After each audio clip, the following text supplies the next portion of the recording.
За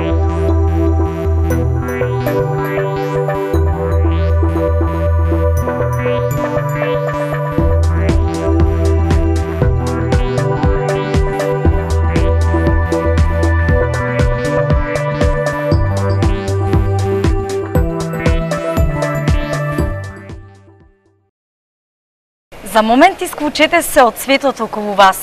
Стопирајте го времето, земете здив и резервирајте си моменти посветени само на себе. Доволно трчавте за да ги исполните вашите обврски за денес, да ги задоволите очекувањата на сите. Да им направите услуга на блиските и да ги средите сите работи кои тргнале наопаку.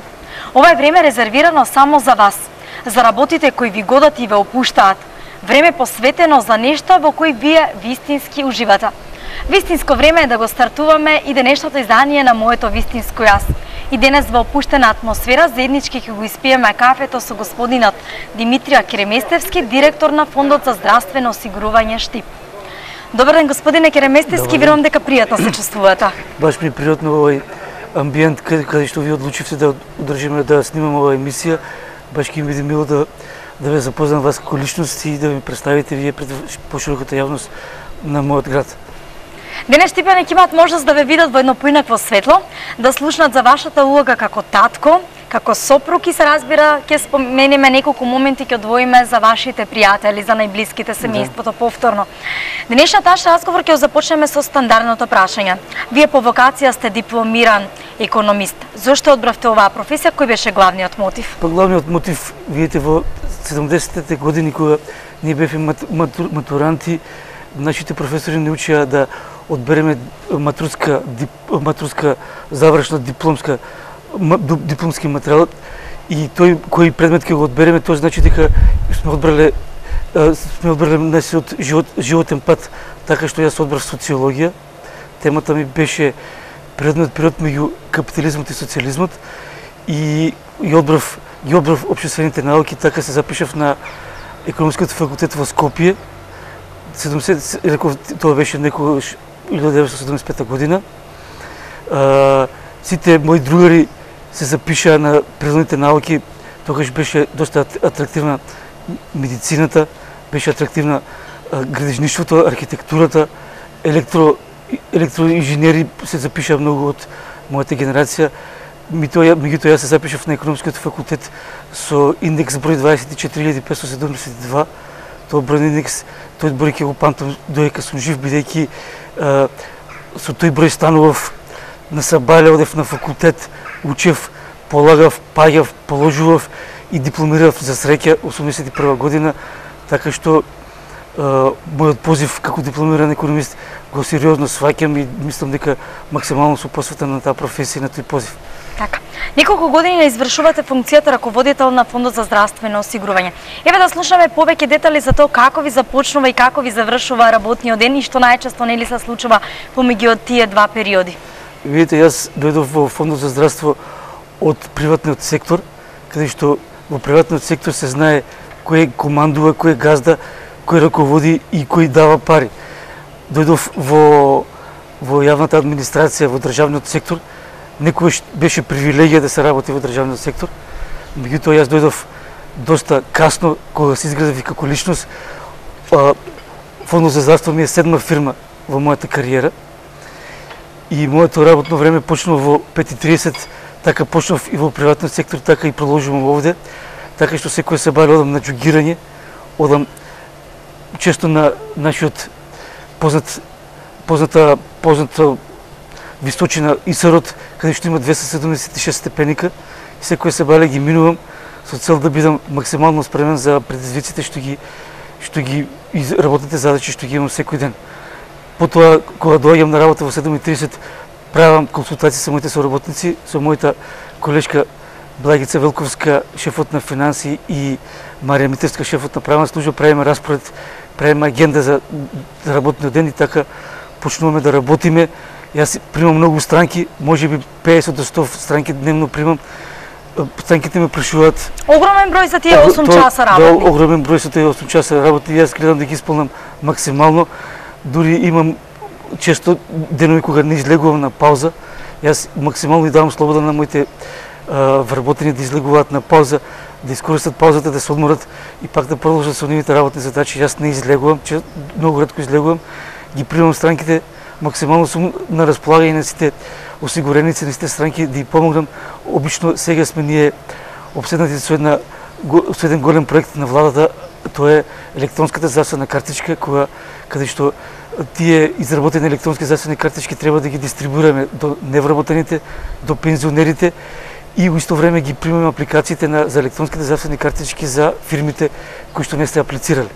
Господин Креместевски, забележав дека имате навистина една набиена агенда во текот на тие 8 работни часа, да се примаат 100 странки, па и не е баш мал број. Еве на крајот од работниот ден како се полните со енергија, како ви минува тоа слободно време? Па после работното време јас малце одмарам, го читам вестникот кој што не можам да го прочитам за време на работата. Се информирате нешто подоцна? Се информирам малце подоцна, после го земам велосипедот и возам. Повторно спортски активности? Да, повторно спортски активности, бидејќи за времето на моето работно време се полнам со многу негативна енергија. Многу јас се нервирам. Кога гледам некоја работа не е завршена, се нервирам од моите вработени кои што моята поставена задача не се е завршили на време. Се нервирам и примам многу негативна енергија од странките, меѓутоа таква ми е работата, таква ми е местото, морам да бидам стрплив, да ги услушам сите мои добронамерници кои што дојдат во мојата канцеларија. Тоа е канцеларија број 9 во фондот за здравство. Исто така добивам негативна енергија, примам многу негативна енергија од моите вработени кои што некојаш не исполнуваат работната задача што е поставена во текот на денот, меѓутоа го земам велосипедот заедно со моите пријатели, возам во околината на Штип, обично возам во околината на Три чешми, одам до Врсаково, возам до сега до новоотвореното езерце во близината на Три чешми, потоа до аеродромот, возам до касарните 4 јули, така го исполнувам работниот ден до крајот на обично денот е сега голем, трае до кај 20 часот, така што чекам с големи денот, што велат старите. Од една страна чекам да се пушти и градскиот базен, каде што секој попладне одам да пливам и ги полнам батериите за наредниот работен ден. Така, споменавте дека се нервирате поради неажурноста на вашите колеги. Еве вие како претпоставен, има ли понекогаш казни и санкции? Вака сега ние и јас имам мои претпоставени директори кои што вчера бев на колегиум во Скопје, каде што ми дадоа многу задачи. Една од најважните задачи е да не пропадне проектот за електронската здравствена картичка.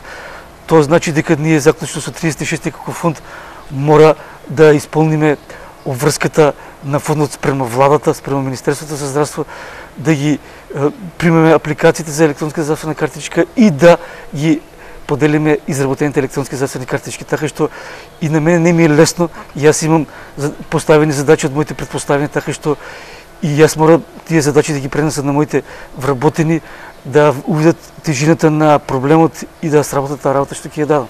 Тоа значи дека сепак е огромен товарот да се биде раководител, директор на една ваква државна институција. Со кого најчесто разговарате за работата? Со колегите, со домашните, со пријателите? Па вака јас се разговарам за проблемите, условно кажано, околу работата.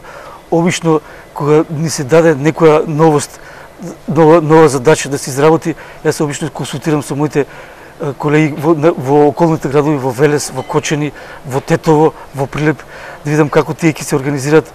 Меѓу себе си помагаме со цел како полесно да ја организираме работата, да се координираме. Потоа се договарам со моите шефови на финанси и на правната служба како полесно да организираме и како да ја сработиме таа работа. Од една страна, од друга страна, јас се консултирам и со самите вработени, обично со тие постаро со вработените кои што имат подолг стаж во фондот за здравство, како било порано, како е сега. За жал, во моето време јас сум така малце по природа, како да кажем, баксус, што се во мое време се случуваат некои реформи, некои промени, меѓутоа таква ми е звездата, јас мора да работам. Но се навикнавте, нели, мора да признаеме? Обично во мое време во фондот за здравство ова влада донесува многу реформи. Реформата за електронска здравствена картичка само една од реформите. Потоа доаѓа електронската мрежа, воспоставувањето на електронска здравствена мрежа на ниво на територијата на нашата држава. Значи, сите приватни здравствени установи и сите јавни здравствени установи треба да бидат во мрежа. Тоа се случува во мое време и тоа мора да го спроведеме. Потоа една од новоста во Фондот за здравство е електронските рецепти кои што треба да се воведат исто наскоро. Потоа електронското пријавување на осигурениците, потоа електронското пријавување, електронската промена на матичните лекари и сите други работи, што е една огромна реформа која што треба да се имплементира на микрониво, на микроплан, на ниво на општина Штип и општина Карвенци. Ќе оставиме работата настрана, разговорот ќе продолжиме малку повеќе, ќе слушнеме за вашето семејство. Неофицијално ми откривте пред некој ден дека вие не сте родени во Штип, но живеете долги години овде. Ајде да слушнеме повеќе детали за вашето детство. Живеевте, растевте каде? Кој беше најчестиот совет кој што го добивавте од вашите родители? Какво дете бевте, каков ученик? Па видите, јас бев среден ученик, роден сум во Ростуше, во Западна Македонија. Татко ми бил на служба во полициската станица во Ростуше, таму сум роден јас со мојата сакана сестра и брат. Вие сте најстар? Јас сум најмал, за жал. Фактички јас сум не сум дете на љубовта, туку трето дете на мојата прекрасна фамилија. Живеевме во Ростуше и кога се расторија тие полициски станици во поголемите села, тогаш сите вработени бира и се остави можноста да живеат каде што сакаат. Татко ми одбра Штип, бидејќи мојата мајка е од Штип, така што ве врзува нешто многу повеќе за Штип. Штип, така што јас веќе завршив основно училиште, почнав во Ростуше, завршив во Штип, завршив средно гимназија во Штип и запишав на економскиот факултет во Скопје. Иначе моите родители мислам дека ме добро васпитаа. Татко ми секојаш покоен сега, секојаш настојуваше да учам. Тој кога завршив јас средно училиште ми рече: ако сакаш да работиш, можам да те вработам. Ако сакаш да студираш, не ти пречам, не ти правам проблеми. Моје право да не ми зборуваш цел живот дека не сум те овозможил да студираш. Еве ти сега прилика, студирај. Јас за среќа се запишав. Тогаш се запишавме на економскиот факултет околу 1500 студенти. Имаше многу мои сограѓани, мои другари и другарки од мојата генерација.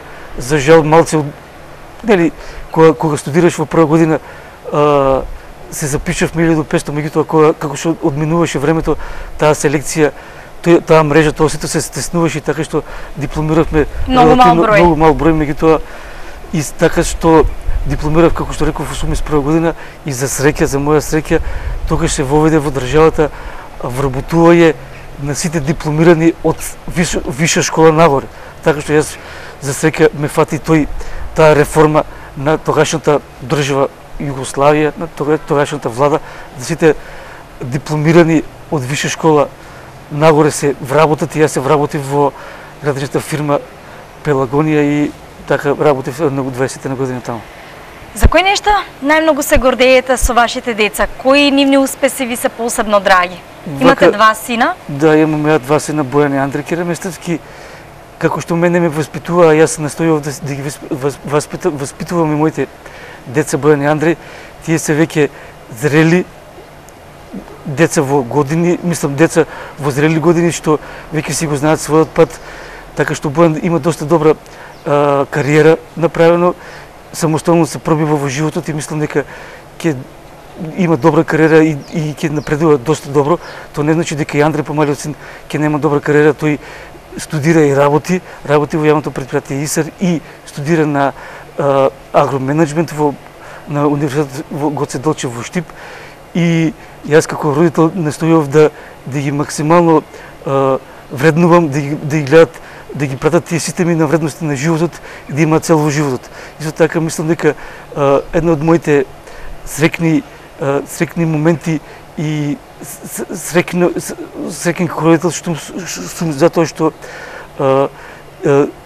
добро сум ги воспитал моите деца и тие пороци што за жал постојат во денешницата поминаа покрај моите деца и имаат цел во својот живот. Така е. Убаво кажано. Кој ве најдобро познава? Сопругата, родителите, пријателите?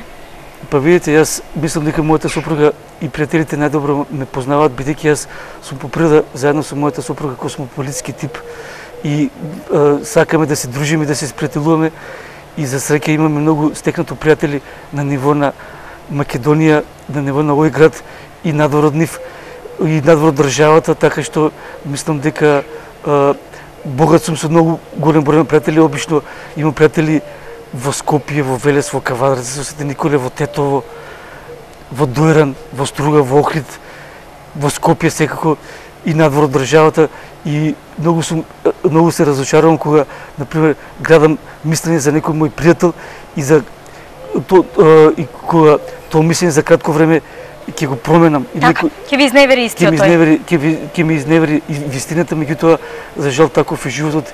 Ги прекинувате тие пријателства? Не ги прекинувам јас тие пријателства, меѓутоа времето покажува дека залудно сум потрошил време и внимание спрема тој мој пријател. Сум се отворил максимално спрема него, сум сакал да живеам и да споделувам добри и лоши моменти со него, меѓутоа за жал времето покажало дека за тој пријател времето сум го бадијала, потрошил, а на мене времето е доста скапо. Така што тој пријател и ми останува пријател, меѓутоа не тоа што сакам да ја... Кога сме кај пријателите, господине Креместавски, колку често сте во контакт со пријателите од детството, од младоста? Вака со пријателите од моето детство, од мојата младост сум секојдневно, бидејќи јас во моите најрани години, кога дојдов да живеам во Штип, живеев во предградието на градот околу автобуската станица, околу градскиот стадион, и таму имав доста интересно детство. Таму беше градскиот стадион, беше реката Брегалница, беше градскиот базен, беше Исарот, така што тоа детство беше прекрасно. Тоа беа моите другари кои што се дружев и денеска живеам со нив, тоа драги Алексовски, потоа Кукувалиев, Тихомир и така натаму. Потоа кога поминав да учам средна школа, моите другари кои што се сега низ целиот свет и живеат во надвор од државата и надвор од мојот град, контактирам постојано со нив, се слушам и еве вака на Фејсбук се допишуваме. Имате вие личен Фејсбук профил? Имам личен мој Фејсбук, меѓутоа доста го чувам и него, не сакам да... Не прифаќате секого? Не прифаќам секој, да, затоа што... Тоа е приватна работа? Тоа е приватно од една страна, од друга страна, и немам толку доволно време да посветам внимание на тие што ми се јавуваат на Фејсбук. Споменавте дека многу често се лутите, сте нервозен на работа поради неисполнување неажурност на вашите колеги. Еве ме интересира како реагирате кога сте нервозни, го повишувате тонот? Да, обично јас намуртено ги гледате, веќе знаат, ви читаат од очи? Да, го повишувам тонот, од една страна, тоа обично се на колегиум и тоа случува. Од друга страна, јас само си признавам, пошто сум по природа доста доблесен човек, и велам на моите колеги и колешки дека кога сум нервозен можам да бидам и вулгарен. Така што тоа но брзо ви минува лутината, брзо минува, не, нервозата не ми поминува брзо. Јас не сум зло памтило, меѓутоа знам... Во тој момент ќе се изнавикате? Ќе се изнавикам, можам и да фрлам и некоја нешто по моите колеги или колешки, меѓутоа тие на тоа се учат и мислам дека ме знаат како сум по природа и ги исполнува се. Не ви се лутат? Не ми се лутат, мада ми префрлаат дека не требало така да се однесувам спрема нив или спрема самата ситуација, меѓутоа таков сум по природа, малце, како да кажам, избувлив. И така, тоа е дел од карактерот на личноста. Да. Еве, кои се ваши позитивни карактеристики? Па позитивни карактеристики, јас мислам дека сите луѓе што ме познаваат ги процениле моите карактеристики. Тоа сум прво сум доста емотивен. Емотивен сум до безкрај. Така што јас мислам дека многу од тие што ме познаваат ме процениле, и една од маните што и моите грешки на мојата личност е емотивност. Си ставате се на срце? Се ставам, да, се на срце, и доста ми е обсесија таа емотивност на мене. Од една страна, од друга страна сум доста доблесен човек и јас си признавам на моите грешки, признавам дека сум сгрешил. Кога ќе сгрешите, ќе се извините? Да, се извинувам, јас сум доста доблесен и за секоја грешка се извинувам и спрема моите колеги, и спрема моите предпоставени, и спрема моите деца, спрема моята сопруга, спрема моите другари, се извинувам. Јас знам да се извинам, пошто доблесен ми е стварно една од големите карактеристики. Друга карактеристика е што сум многу добар. И сите се рекле, се кажале, тие што ме познаваат. Се злоупотребува добрината. Ми се злоупотребува добрината и јас негде сум читал да добрите луѓе доста кратко живеат. Може би грешам, може би не, меѓутоа, условно кажано, злобните луѓе или недобрите луѓе и лошите луѓе имаат доста долг век. Ја мислам дека мојот стил на работа и стил на живење ќе допринесе да живеам малце подолго, бидејќи знам како да се однесувам, како да живеам, знам како да се искранувам и тие некои пороци и некои негативности, таа негативна енергија, знам како да се ослободам од нив и да дојдам утре, имам вентил да го исполнам, да ја исфрлам таа негативна енергија. Меѓутоа, секојаш останува некоја трага во мене и тоа ме прогонува некојаш и мислам дека со овој стил на работа и со овој стил на живење сум презаситен и мислам дека доаѓа времето и посакувам да отидам малце во мирување, односно во пензија. Релативно сум јас... Да, многу млади за да одите во пензија. Релативно сум јас многу млад, меѓутоа... Се чувствувате истрошено? Се чувствувам доста истрошено, така што одмор навистина треба и кога останувам да го користам годишен одмор, што многу ретко го користам доста продуктивно, доста содржајно, доста имам збиена агенда и на годишниот одмор, меѓутоа тоа е таков стилот на животот и не можам да побегнам од него. Додека се договаравме за денешното наше снимање, наврати во вашата канцеларија, забележав дека доста често звони како мобилниот, така и телефонот на работа. Ви пречи ли и тоа? Јас се навикнав на телефонот, мада ми звонат и луѓе кои што треба да звонат и ми звонат луѓе кои што не треба да звонат, меѓутоа јас сум на располагање, таква ми е функцијата. И му одговарате на сите? Да, ја одговарам на сите. Јас се извинувам на тие што не можам да ја одговорам ако не сум во канцеларија. Обично јас одговорам и на директно телефон, на директно фиксен телефон и на мобилен телефон. Мојот телефон доста луѓе познаваат и го знаат. Многу луѓе ми праќаат и пораки, мада пораките преку телефон не е моја врлина да праќам пораки. На многу луѓе што сакам да ми кажам во лице. Обично тоа се колеги, колешки, луѓе, пријатели кои што сакам да се договорам со нив. И пречат ли понекогаш некои ургенции поради тоа што нели сте директор на една таква државна институција, тоа чувствувате ли некогаш дека луѓето едноставно ви се додворуваат поради вашата функција? Видете, тоа е доста прозирна работа. Јас знам дека пошто сум раководител на таа функција, знам дека некој ако дојде и сака нешто преку ред да му завршам работа. Бараат услуга за услуга? Не бараат услуга. Јас секојаш гледам да ги услужам луѓето, бидејќи сум ставен на тоа работно место, на таа функција. Така што јас не ги двојам луѓето по националност или по партиска припадност. Социјален статус. И социјален статус, туку гледам да ги услужам, меѓутоа гледам во последно време некои од нив претеруваат. Ова е сега шанса. Не сакам да ги именувам, меѓутоа ја минуваат границата? Ја минуваат границата на толерантност и на мора да бидат скромни и разумни во тоа што го бараат. Јас не можам на пример да исплатам боледување за некој што неосновано боледување за некој што немал се 6 месеца во неговата работна организација, минат стаж, минат труд, немал се треба да имаш 6 месеца да исполниш еден од условите за исплатување на боледување. Така, од денешна дистанца, еве да имате можност, што би сакале да работите? Да се навратите, нели, 20-30 години, која професија би ја одбрале? Јас во шала секојаш со моите колеги се навраќаме, изборуваме дека сме преоптеретени и имаме многу обврски, многу задачи. Сакам да видам, например... А времето лета? Времето лета, сакам да видам, например, просветен работник. Просветниот работник, условно кажано, даскал, релативно нека не ме замеруваат моите пријатели, колеги, што мислам моите пријатели што се од таа професија, секој века изборува дека полесна професија од даскал нема, меѓутоа и таа професија си има своја тежина, мора да признаеме, меѓутоа тие имаат сепак слободно време работат. А и полесно е да се работи со деца? Полесно да се работи со деца, меѓутоа не значи дека таа професија лесна, меѓутоа имаат слободно време. релативно по-малко време поминуваат со децата, например 4-5 сата и после неколку сата се слободни. Јас работам 8 часа, доста време останало и после работа. Одам јас на работа и за време на викенди. Работата си ја носите и дома? Да, се носам и дома и одам за време на викенди во мојата канцеларија работам. Колку ви помага сопругата? Сопругата ми помага со цел да ме, како да кажем, да ми даде храброст да издржам за условно кажам. А тоа е најголемата поддршка. Овој предизвик.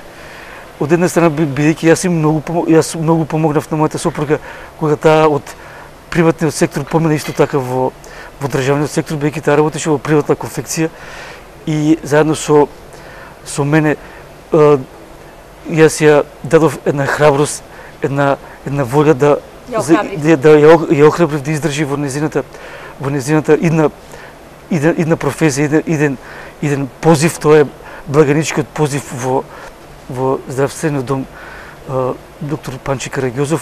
Таа мислеше дека благаничката работа е кој знае каква работа, баук, меѓутоа ја по вокација, пошто сум економист и нешто ме интересираат книговодствените работи. Не за жал туку да ви се пофалам, очекувам да добијам трајна лиценца за книговодител.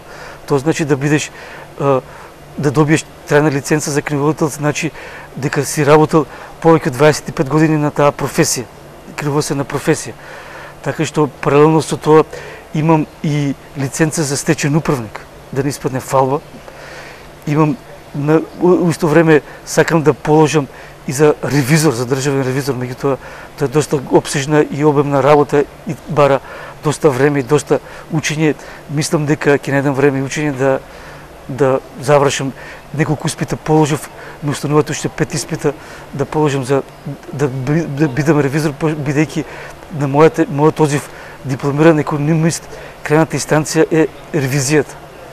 Барем така мислам. Кои се вашите амбиции во иднина? И амбиции, меѓутоа не верувам дека ќе издржам да дојде тој момент да положам за ревизор, меѓутоа не знам, не се знае никогаш за моите планови, за мојата енергија од каде ќе најдам да најдам време и енергија да завршам ова моја желба долгогодишна.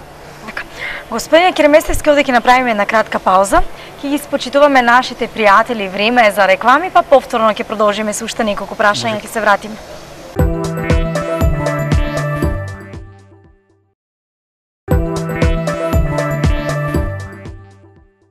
Ги погледнавме реклами, еве на повторно назад разговараме со господинот Димитрија Кереместевски, раководител на Фондот за здравствено осигурување во Штип. Господине Кереместевски, едно директно прашање. Колку ве промени фотелијата, нели директорската позиција како личност, вашите ставови, уверувања, вашиот однос кон останатите? Па видите, тоа е непишано правило, старо правило е и старите луѓе кажуваат дека ако седне човек на фотелја, се заборава, не ги познава ни пријателите ни, врските и лета во височини. Ја мислам дека како личност, познавајќи се сам себе, дека таа фотелја не променила многу во мене, туку фотелјата допринесела да јас максимално одговорно се понесувам спрема мојата работа и тој што ми е доверил ова работа, максимално гледам да одговорам на неговите планови, на неговите задачи што ми се поставени на негова страна и мислам дека до сега максимално професионално и одговорно извршувам моја професија што ми е поставена од тој што ме поставил на ова работно место. Иначе старо правило е да секој што седне на фотелја се заборава спрема пријателите, се влета во облаци и старо правило е дека фотелјата го расипува човекот, условно кажано, меѓутоа јас мислам дека не сум до толку расипан, мислам дека сум тој што приземни сте сепак. Јас сум приземен, да, и тој што сум бил и порано сум таков и може за тоа да кажат и мојата сопруга, моите деца, моите пријатели, моите сограѓани, моите комшии кои што секојдневно се среќавам со нив кога излегувам на работа и кога се враќам од работа. Ја мислам дека сите луѓе во моето окружување знаат кој е Димитрија Кереместевски, кој е Димитар Кереместевски, кој е Мите од Горно Мало, од улицата Борис Кидрич, така што јас максимално се осврнувам на нивните повици, на нивните среќавање кога ме среќаваат на улица, гледам максимално да ја услужам, да ја помогнам, да седнам да се напијам кафе со нив, да разговарам и така. Еве споменавте на самиот почеток од разговорот дека нели пред да дојдете на оваа позиција, раководител на Фондот за здравствено осигурување, сте имале неколку претходни работни искуства. Ајде да споменеме, да слушнеме што се имате работено досега. Па видите, јас реков, ова ми е 7 работно место. Јас во почетокот работев во Прогрес градежното занечиство, потоа се интегриравме со Пелагонија и работев добри 20 на години во таа фирма. И таа фирма која што беше во инвестиции, доста западна, од една од друга страна почна тој синдром на транзиција. И за жал јас сум едни од тие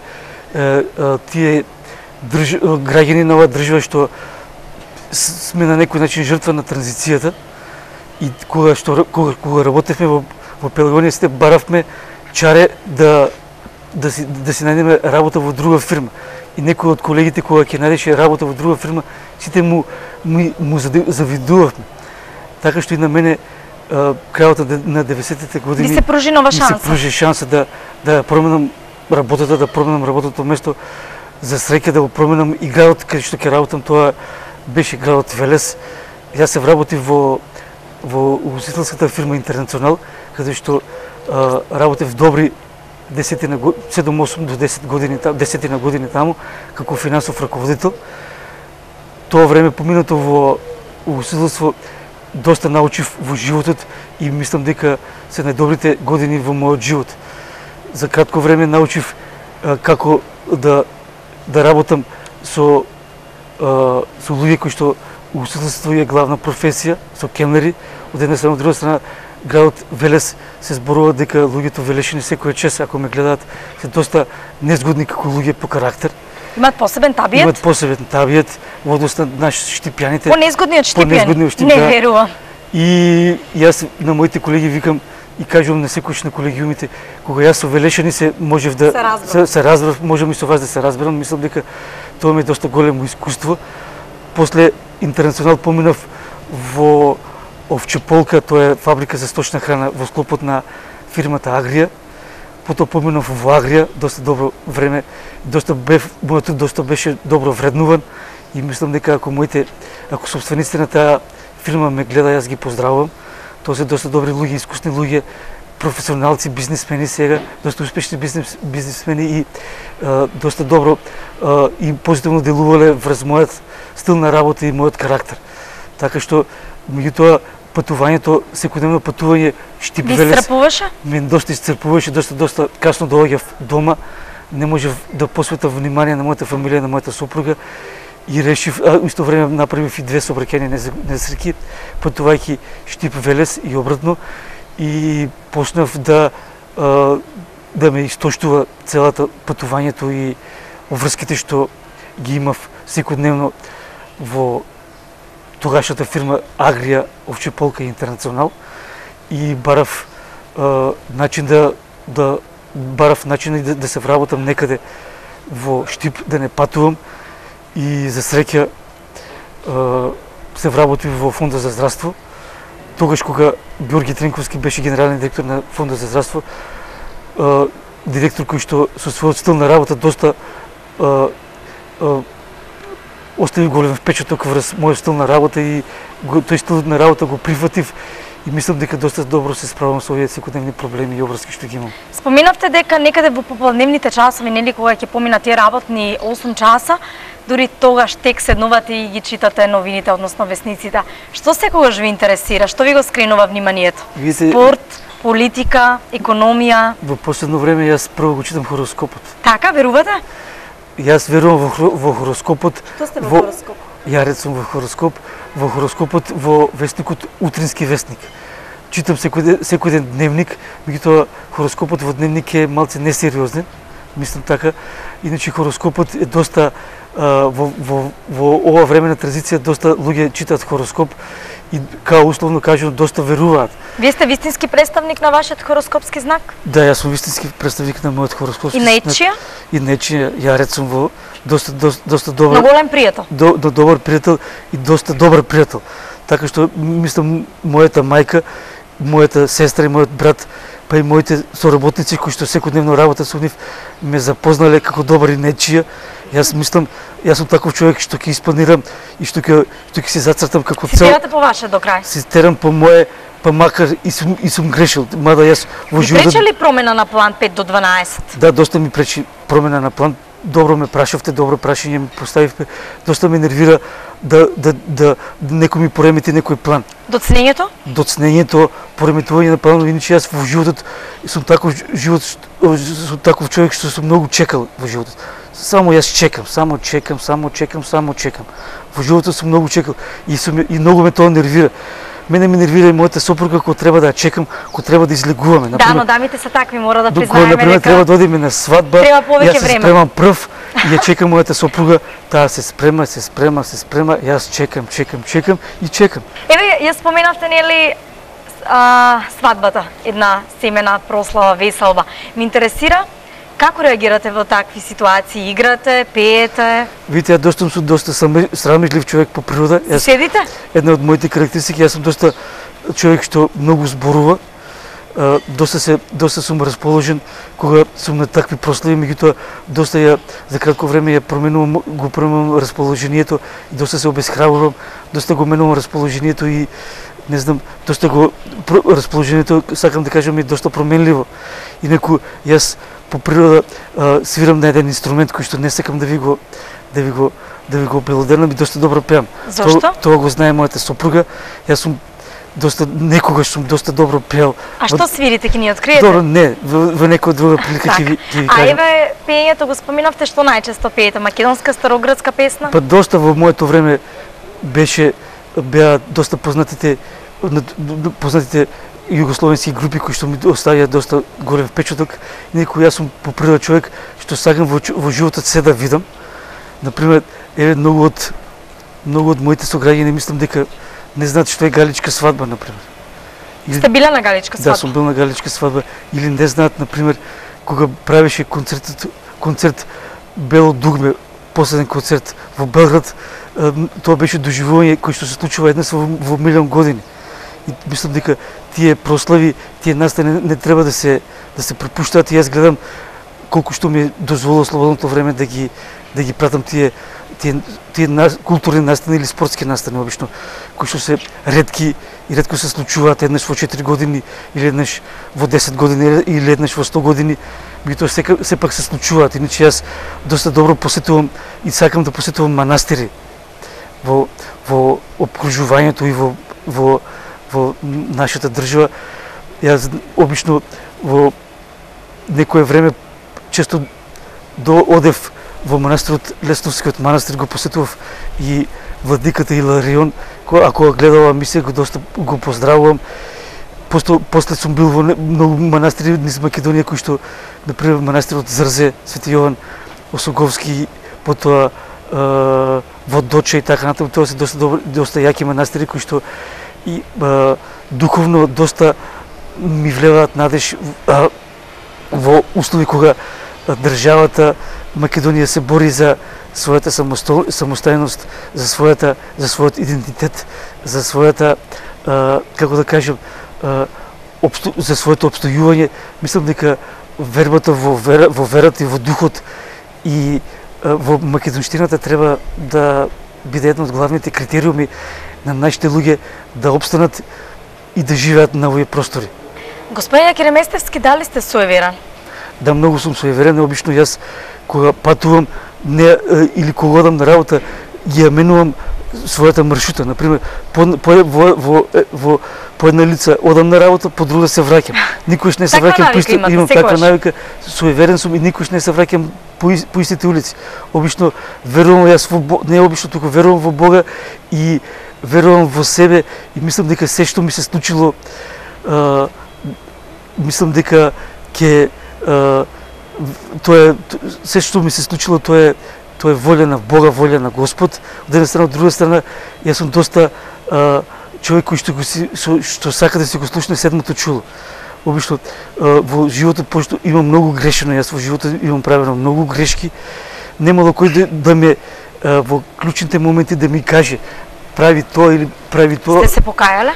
Многу сум се покајал јас во животот, бидејќи сум направил многу грешки и јас на моите пријатели и на моите колеги многу пати повторувам нешто кога сакам да ја кажам, дел од моето животно искуство кога сакам да ја го пренесам и кажувам дека на мене некој да ми кажувал вака, како што ти кажувам ја, како што ви кажувам ја на вас, нема да ги правам тие грешки што сум ги направил во животот. Меѓутоа, за жал така е тоа, се греши во животот. И се учи... Човечки да се греши, човечки да се греши и да се научиме да на грешките. научиме да простиме. Да. Така. Ева, споменавте дека имате огромен број на пријатели, познајници. Да.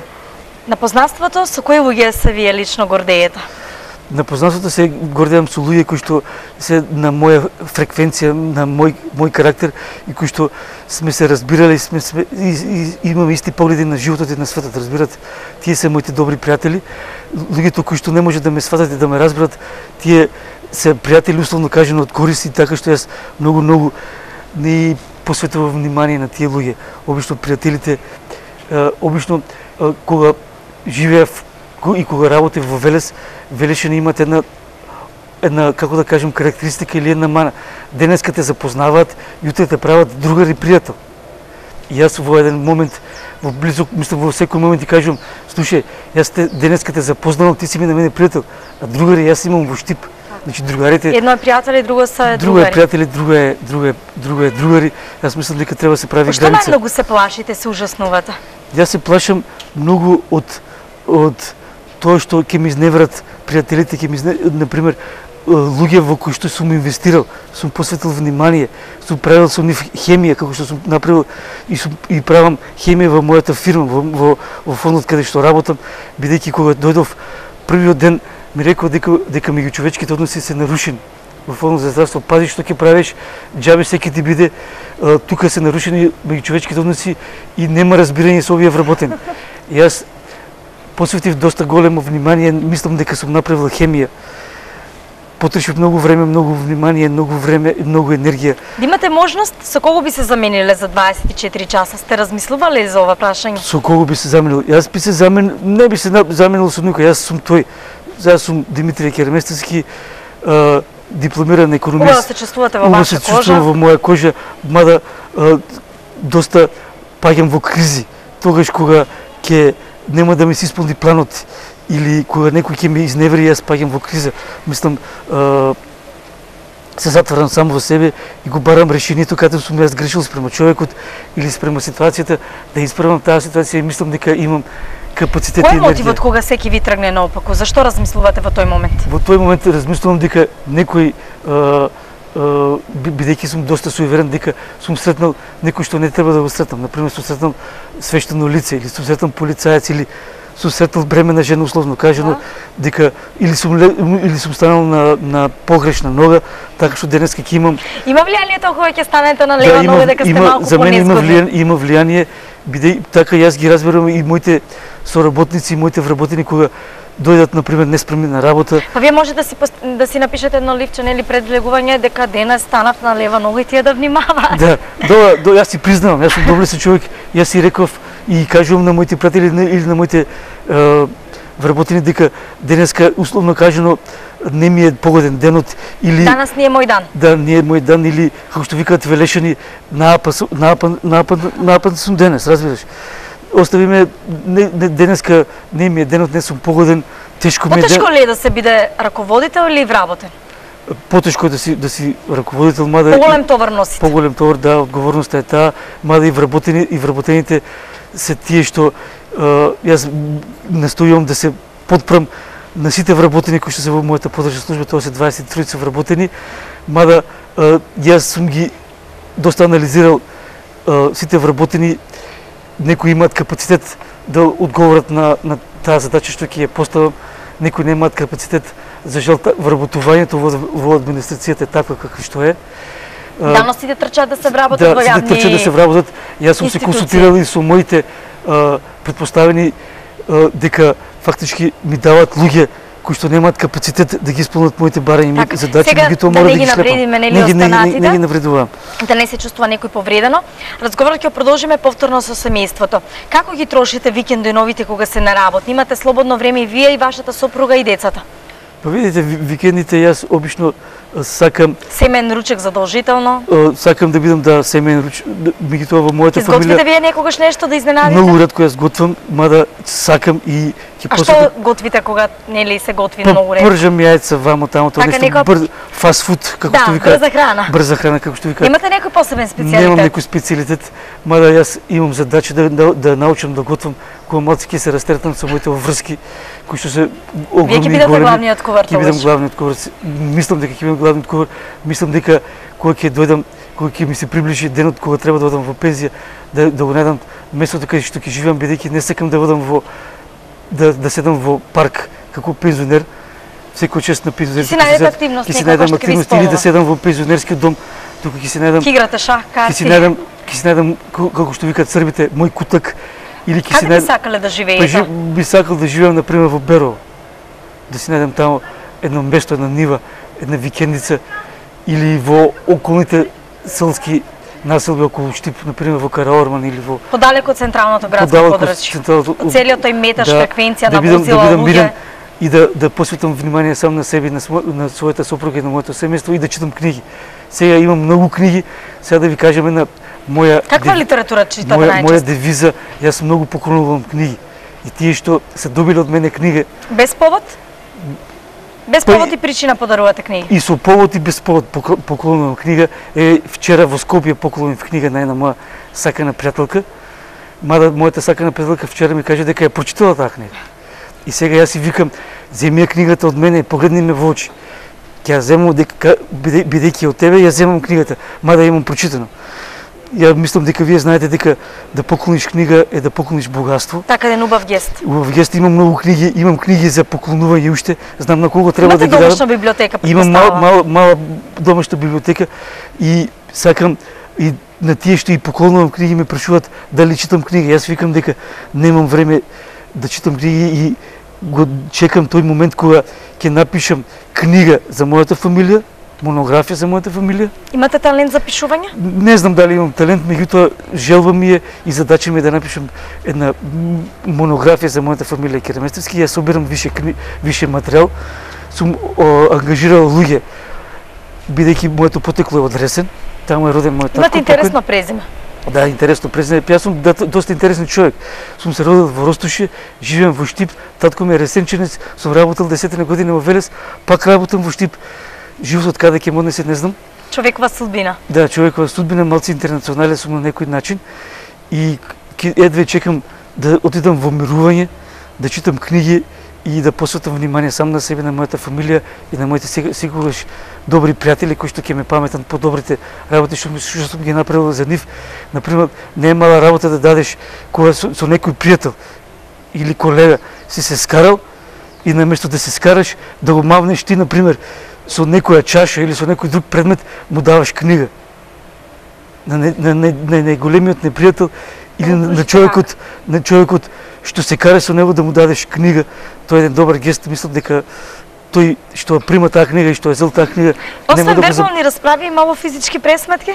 Не, до сега физички пресметки. Ќе се исконтролирате? Се контролира физички пресметки, мада да бројам до 10, мада до пред некој ден имаше една странка од ромска националност дојде во мојата канцеларија, не сакаше да напушти мојата канцеларија.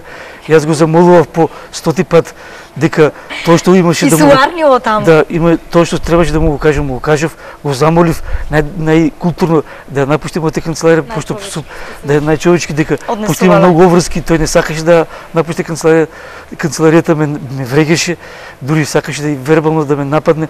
Јас морав да интервенирам со полиција. Така, мада се случи полиција да повикате? Да, мада јас не сум плаштив вака по природа, бидејќи знам кои сум и ги знам моите способности. Да, но сепак ви троши од времето. Ми троши од време и така, бидејќи се плашам јас од тоа што не можам да услушам човекот, а седам на тоа место. Са човекот или странката не сака да ме разбере дека ингеренциите на моите ингеренции и ингеренциите на подрачната служба се тие. Другите ингеренции треба да ги побара на повисока инстанција. Она без кој не можете да го замислите вашето секојдневие? Па не можам да го замислам моето секојдневие, например, без прочитан вестник, не можам да го замислам без испиен чај. Така, без топло кафе? Кафе обично, за жал, многу ретко пијам. Не пушите? Пушам, во последно време многу пушам, обично за време на работа доста се нервирам и тоа ми е доста голема мана и секое утро кога влегувам во купател пред да одам на работа, кога правам тоалета, обично се пцувам, се преколно и си кажувам сам на себе пред огледало да не пушам, меѓутоа тука малце киксирам, мислам дека треба да се сконцентрирам, да го слушам моето седмо чуло и да се контролирам во однос на пушењето. Во глобала внимавате на вашето здравје? Во глобала внимавам на моето здравје и кажувам на мојата сакана сопруга да не пуши, меѓутоа она е доста страстен пушач. Моите деца не се пушачи и моите обкружувања околу мене сакам да бидат не пушачи, бидејќи тие што не пушат се доста пасивни ви иритира? Ме иритира, не ме иритира. Обично јас со мојата сопруга кога бев на свадба во Србија на Златибор, таму во кафеаните и во хотелите е дозволено пушењето. Да. Тоа беше доста Кај нас беше од неодамна. Тоа беше доста идеални услови за уживање на мојата сопруга. Пушење, веселба, пиуцкање, малце мезење и играње заедно со пушење. Така тоа се некако си оди едно со друго. Едно со друго и тоа беше фантастична свадба заедно со моите пријатели, моите роднини. Доста поминавме доста одлично, можам да кажам. Јас сега морав да се посветам на пиење отколку на пушење. Пиењето доста ми оди доста во прилог и доста ми лежи, може би и фамилиарно ме поврзува пиењето, бидејќи мојата фамилија Кереместевски која потекнува од Ресет доста е позната по консумирањето на алкохол, меѓутоа тоа не значи дека сум јас таков. Татко ми сакаше да се напие, доста беше добар човек и алкохолот го малце прерано го му готеде животот и тоа. Така, тоа е ваша една животна лекција. Научивте од грешките на останатите. За крај, господине Кереместевски, кој е вашето животно мото? Не еве, пред да ми го одговорите, на крај да се одјавиме со нешто убаво.